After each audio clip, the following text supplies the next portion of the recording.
বাবা, আমার সব বন্ধুদের কাছে বাইক আছে কিন্তু আমার কাছে নাই। আমাকে যদি বাইক কিনে না দাও তাহলে আমি বাড়ি ছেড়ে চলে যাব।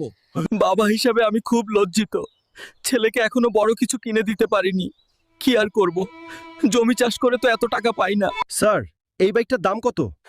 এই বাইকটার দাম 5 লক্ষ টাকা, কিন্তু এগুলা কেনার স্বপ্ন না দেখাই ভালো, কারণ আপনারা তো গরিব।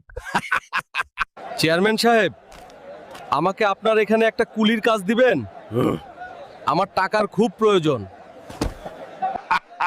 এই বয়সে এসে আপনি কুলির কাজ করবেন? আচ্ছা ঠিক আছে, আজ থেকে কাজে লেগে পড়ুন, কিন্তু কাজ করার সময় থামা যাবে না, সেটা মনে থাকে যেন। বোঝার ভার থেকে ছেলের কথা আমাকে আরো ভার করে দিয়েছে। আমাকে অনেক টাকা জমাতে হবে। মাথাটা ঘুরছে। চাচা, আপনি ঠিক আছেন? আমার ছেলেকে এই টাকা দিয়ে বাইক কিনে দিও, আমি মনে হয় আর বাঁচবো না। এই নে হাল্ক, তোর বাবা তোর জন্য বাইক পাঠাইছে।